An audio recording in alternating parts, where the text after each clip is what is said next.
feel? Cause I feel so awesome. How you feel? Awesome. I guess that's awesome. You fine and your awesome. Wanna roll? Awesome. Let's go. Yeah, hands in the sky like AWE. Some call me awesome, some call me busy. Call me often, Gator on my shirt.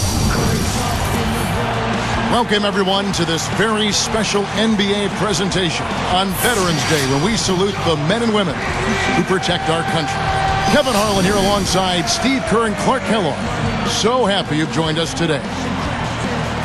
And here we go, the battle between conferences. It's East versus West, where the Indiana Pacers will be looking to make a statement. And this is their first time matched up with the Suns this season. They lost both of the matchups in this interconference battle a season ago. They'd like to change that now. And the season series between these two teams went exactly the opposite of what you would have expected. I mean, the weaker team won both games. All right, presented by State Farm, let's take a look at Phoenix's starting five. Nash at the 1 with Vince Carter at the 2. Hill out there with Gortat, and it's Beatrice in at the 3, the small forward. And for Indiana, Granger, Hansbrough, and Hibbert are the front court. Collison is out there with Jones.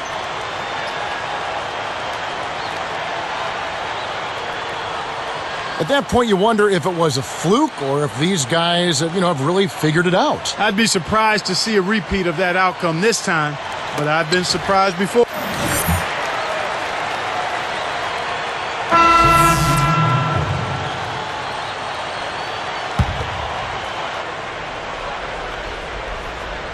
Here is Ford. Granger backing him down. From the arc. And Rush is good for 3.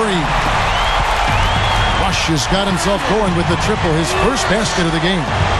Well, the Suns missed the playoffs a year ago, and there's a lot of speculation about whether they will begin a rebuilding process. Steve Nash obviously getting up there in years. So the question for Phoenix, do they trade him? Do they keep him?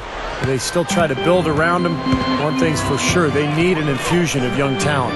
Earlier, Doris Burke spoke with head coach Alvin Gentry. They'll have to deal with the size and shooting combination that Danny Granger presents, and he knows that is going to be a tough problem. He said that even though Granger might not be one of the headliner names in the NBA, he can eat defenses alive with the mismatches he creates. He's hoping they can avoid that in this one, guys. Thanks, Doris. All good questions to look for answers for, Steve. Certainly the Suns need more young talent. This is a team that was selling first-round picks only a few short seasons ago, Clark. And, Kevin, that's rarely a good idea. I mean, even on a stacked veteran team like the Suns were, you look at players like Luol Deng, Rajon Rondo. I mean, those players selected with some of the picks the Suns sold away. Sometimes those moves can come back to make you squirm a little bit. Yes. It's Hill on the wing. Just 4 to shoot. Indiana needs to get a shot off. And shot on the way. Granger. And Rush kicks to Hill for 3. It's hauled in by Fry.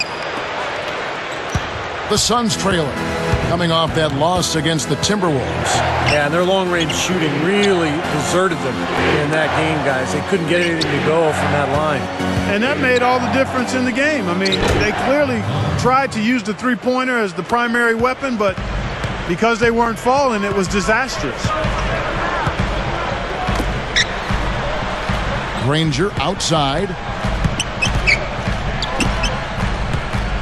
It's Hill on the wing, looking for his first bucket of the game. Fires for 3, and play stops as it looks like they call an over the back here. A little bit reckless there, trying to get that rebound, and he gets the call for going over the top. Yeah, he practically tackled him. I mean, he was draped all over him, Steve. That was an easy one. Looking at who's out there now for the Pacers. Roy Hibbert's checked in for Rush. Hansbrough comes in for George Hill. And it's Collison in for TJ Ford. Then for the Suns, Gortat's checked in for Fry. Hill comes in for Josh Childress. And it's Carter in for Jared Dudley. Some nice passing. So he gets the whistle. Contact on the way up, and 2 shots coming up.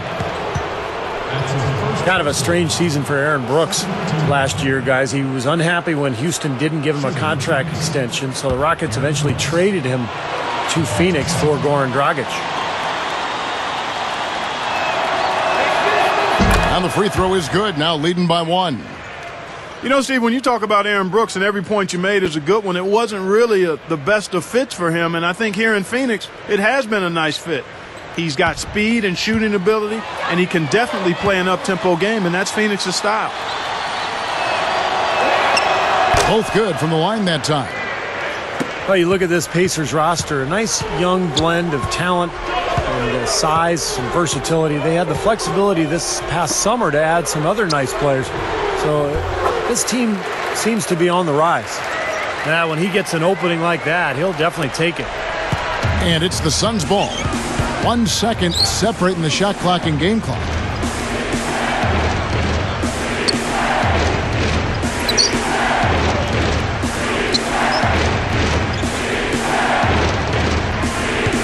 Six on the shot clock.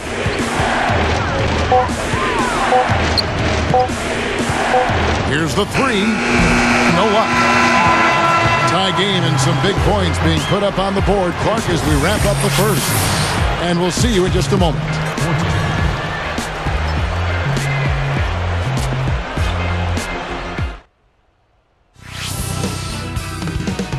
An early season picture of the NBA comes into focus. Josh Smith and the Atlanta Hawks go up against Dwight Howard and the Orlando Magic.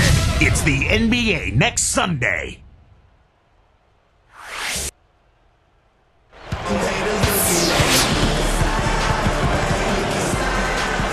Well, it's been a tight one so far as we get the second quarter going back here.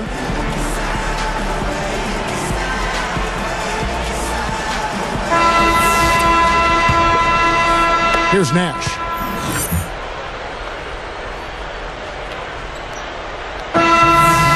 Pacers out in front, leading by just 2. Your Pacers.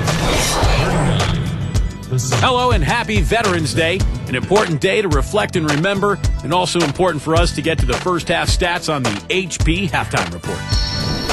The Pacers are in the lead out in Indiana against Phoenix. They've played gritty D and have been hauling in the defensive rebounds.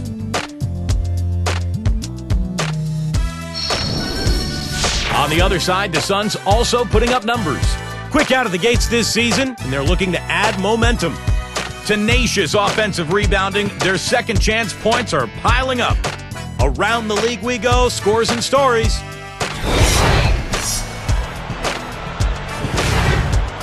Washington ended up with a loss to the Magic at Amway Center. They couldn't get anything going, it seemed. Their top scorer was John Wall. In one of the other games that went final today, the Bucks winning against the 76ers in Philadelphia. That's their third game they've taken in their last 5 trips out to the court. And now we'll look at the other NBA action. The Lakers have the lead out in Los Angeles against Denver, up by 7 in the fourth. And that's going to do it. We'll send you back to the game in Indianapolis. The third quarter is coming up next.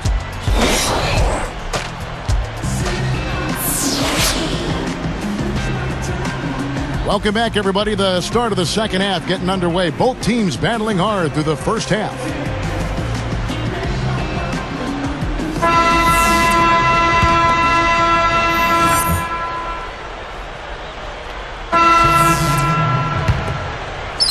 Here is Ford.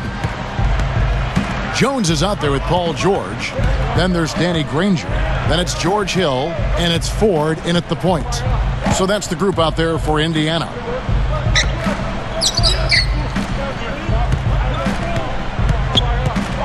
Just 5 on the clock. Deflects the pass, and stolen by Fry. Boy, good anticipation. A solid play to pick off that entry pass. Well, they really look to run immediately after that turnover. Well, that's how you cash in. You don't want to waste any time after the turnover. Go at it right away.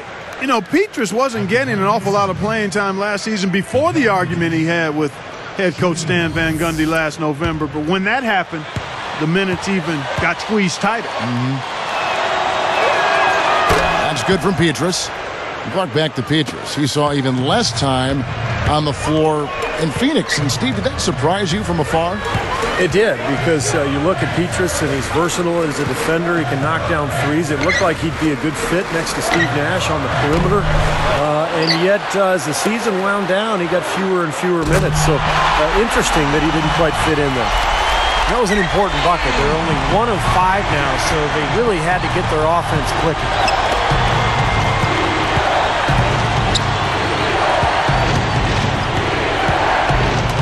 Brooks outside. Dishes it to Petrus. There's the 3. The shot is off. And Indiana will go the other way with it. They put up a nice win against the Bucks the last time out. Well, the defense they were facing didn't put up much of a fight. I mean, they had wide open looks all game long. Yeah, I know, and they were pretty much able to do whatever they wanted to out there. Here's Hill. And the go-ahead bucket, no good. So it's Phoenix now.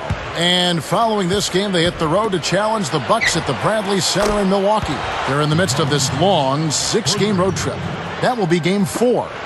You know, I think it was really exciting for this Pacers team getting into the postseason last year for the first time in 5 years, guys. I mean, the youth helped as we saw the passion come out in that game 4 win against the Bulls. And I thought they competed very well in that series and have some promise going forward. Brooks kicks to Dudley.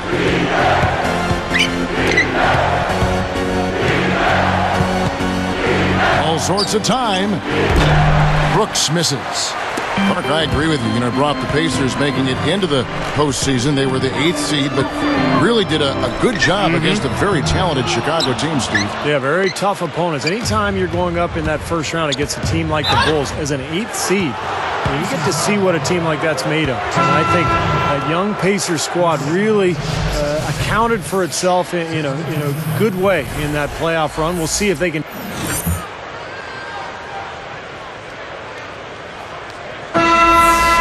So the Suns win it. They came, they saw, they conquered. Hey, Kevin, to me, any win is a good win.